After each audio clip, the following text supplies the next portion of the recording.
In the walk of faith, there is a sound that is impossible for us to get used to. It often comes abruptly, and it always happens surprisingly. It's inaudible, but it is powerful. And most of us can name specific places and times in our lives when we heard that sound. And I'm referring to the sound that occurs when God closes a door. Now, the thing that makes it so difficult is that we usually misinterpret that sound. It often comes on the heels of strong commitment to obedience, being filled with the Spirit, going through a season of prayer, often over weeks of time, followed by hard work, diligent effort, the counsel of others, and then slam, that door shuts. And to make it even more difficult is that following the closing of the door, there is silence. Deafening silence. God's silence.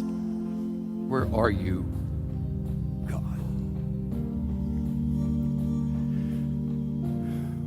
Times like that, we are humbly reminded that He is the potter and we are the clay. He is the master, and we are the servant. We say we willingly bow before Him, that He is our God and He is our guide, O great Jehovah. I'm just a pilgrim in a barren land. And I'm moving toward the goal of honoring you and serving you. And now this. To make it even more difficult, God does not tell us why. Certainly not then. God rarely, if ever, explains why. One thing is for sure, when that door closes, we do not think at that moment, this is going to lead me to something better.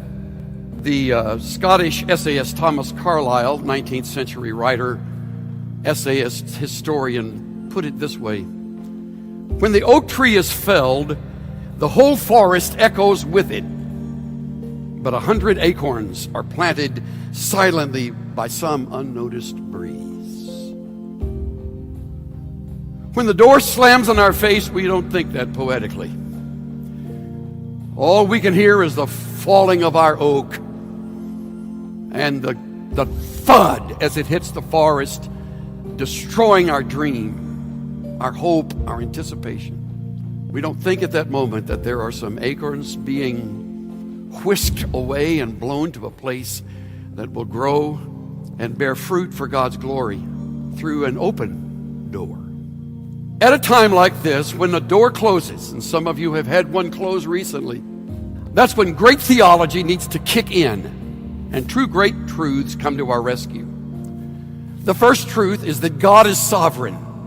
Daniel 4:35. All the inhabitants of the earth are as nothing, and He does according to His will in the army of heaven and among the inhabitants of the earth, and no one can ward off His hand or say to Him, "What are you doing?" The psalmist put it this way in 115:3. Our God is in the heavens. He does whatever He pleases. Sort of point blank, in your face, I'm in charge.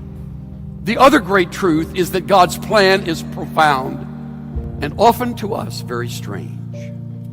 Revelation 3:7 tells us He is the one who opens and no one closes. He closes and no one opens. And there's no explanation following that statement. You feel like a failure. You feel like you were poor in planning. You weren't sensitive to the Holy Spirit. None of the above is true. God closed the door. But we're not ready to understand closed doors. We like open doors, especially when we're not told why they closed. Remember, God is sovereign and God's plan is profound and often so strange. Get on past the closed doors. There's something great to be reaped by going to the open ones. Since God is sovereign, He is in full control on both sides of any door. Being in full control, God takes full responsibility for the results.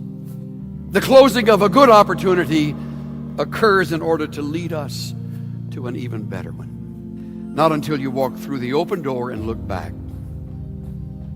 do you realize the necessity of the other doors being closed.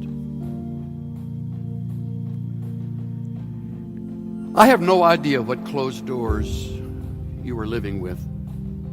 For all I know, you are going through self-loathing and blame. Or even worse, you may be blaming someone else because a door closed.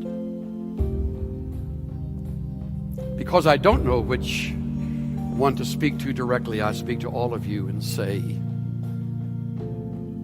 let it be. Let the oak fall. Let the acorns scatter. God moves in mysterious ways, his wonders to perform. He plants his footstep on the sea and rides upon the storm. Deep in unfathomable minds of never-failing skill, he treasures up his bright design and works his sovereign will. Let it be.